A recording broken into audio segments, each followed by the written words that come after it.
할렐루야. 오늘도 우리에게 귀한 생명 주시고 또 복된 하루의 시작을 허락하신 살아계신 우리 주님께 귀한 영광과 감사 올려드립니다. 계속되는 사순절 말씀 묵상 이어가도록 하겠습니다. 오늘은 제16일 16번째 날 토요일 아침입니다. 오늘 본문은 시편 51편 말씀이 되겠습니다. 시편 51편 1절부터 19절까지의 말씀을 통해서 오늘 이 아침에 우리에게 주시는 하나님의 말씀의 은혜를 함께 나누도록 하겠습니다. 오늘 본문 시편 51편은 다윗이 밧세바의 일로 나단 선지자의 책망을 받은 후에 기록된 것입니다. 그래서 여러 상황 속에서 회개의 기도로 사용이 된 것이 바로 오늘 본문 시편 말씀이 되겠습니다. 오늘 본문 속에서 우리가 보아야 할 것은 회개란 어떤 내용과 형식을 지녀야 하는지를 우리가 살펴보기를 원하고요. 오늘 시편은 탄식시로 이루어져 있습니다. 전통적으로 이제 그러한 형태를 띠고 있는데 세 부분에 있어서 하나님이여라는 부르짖음으로 시작이 됩니다. 1절 그리고 10절, 14절 이렇게 세 단락으로 우리가 나누어서 한번 보도록 하겠습니다. 하나님이여라는 그러한 부르짖음으로 시작되는 세 단락 이렇게 나누어서 볼 수가 있겠습니다. 먼저 첫 번째 1절부터 9절까지의 말씀을 보도록 하겠습니다. 다윗은 여기에서 하나님의 인자와 긍휼을 의지하여 용서를 간구하고 있습니다. 그것이 이제 1절의 말씀인데, 인자와 긍휼이라는 것은 이런 것입니다. 이것을 받는 대상이 받을 자격이 전혀 없는 그러한 처지에 있는 자에게 베푸는 것이 바로 인자와 긍휼입니다. 그래서 우리도 하나님의 인자와 긍휼을 간구할 때는 이러한 우리의 마음 자세 또는 신앙의 고백이 있어야 됩니다.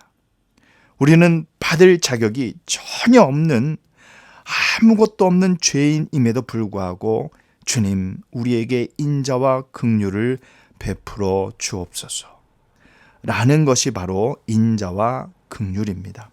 다윗은 철저하게 자신이 죄인이라는 사실을 인정하고 어떠한 변명도 시도하지 않는 것이죠. 의로우신 분은 오직 주님뿐이시기 때문에 자신은 태어날 때부터 죄인이라는 그런 고백을 합니다. 이것은 뼛속까지 내가 죄인입니다라는 인정을 그가 하는 것이죠. 이 이후에 다윗은 여러 가지 단어를 사용해서 용서를 구하고 있습니다. 그야말로 하나님 앞에서 납작 엎드린 그러한 모습을 우리가 9절까지의 말씀을 통해서 볼 수가 있습니다.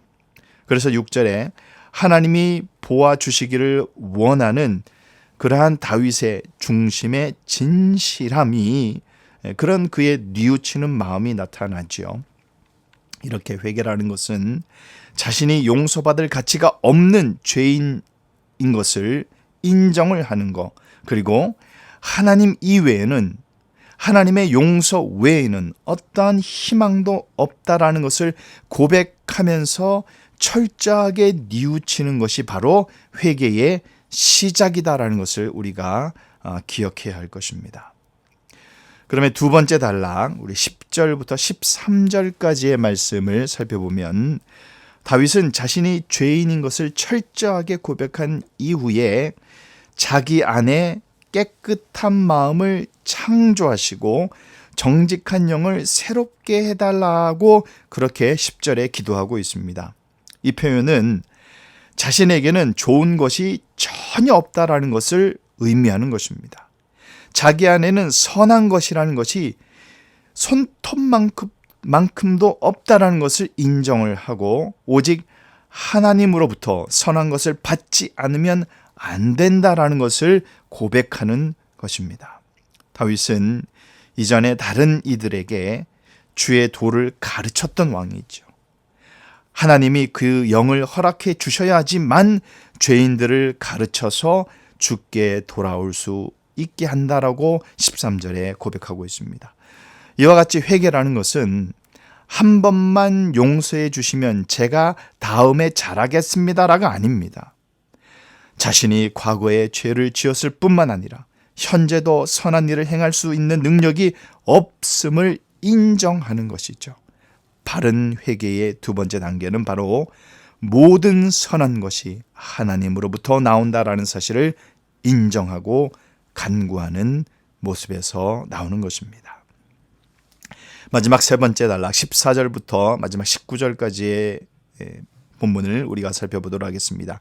회개의 마지막 단계입니다. 그것은 하나님을 전적으로 예배하고 하나님만 섬기겠다라는 서원이 있어야 한다라는 사실입니다.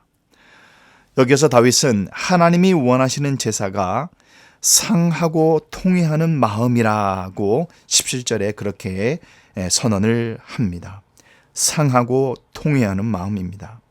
하나님은 의례로서의 제사로서의 그러한 마음보다 이 마음의 중심에, 그러니까 형식의 간절함보다는 마음의 중심의 간절함을 원하시는 분이시기 때문에 다윗은 개인의 제사가 아니라 공동체적인 예배로서 드리겠다라고 18절과 19절에 말하고 있는 것입니다. 다윗은 이스라엘의 왕이지요. 왕의 범죄는 개인의 문제에서 그치지 아니하고 이스라엘이라는 공동체의 그 운명에 영향을 미치는 것이 바로 왕의 죄였던 것입니다. 다윗은 그러한 자신의 죄를 용서를 받아 올바르고 순전한 마음으로 제사를 드릴 때에 시온과 예루살렘의 제사 역시 회복될 것이라고 그렇게 바라보고 있는 것입니다. 이와 같이 진정한 회개는 개인의 내면의 차원에서 벗어나 공동체적으로 이어져야 하는 것입니다.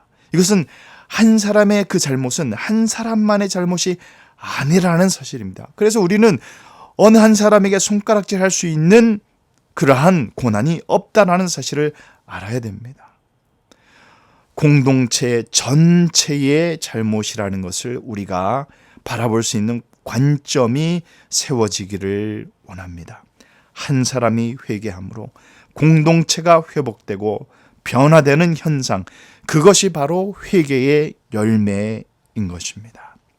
오늘 말씀을 정리하겠습니다.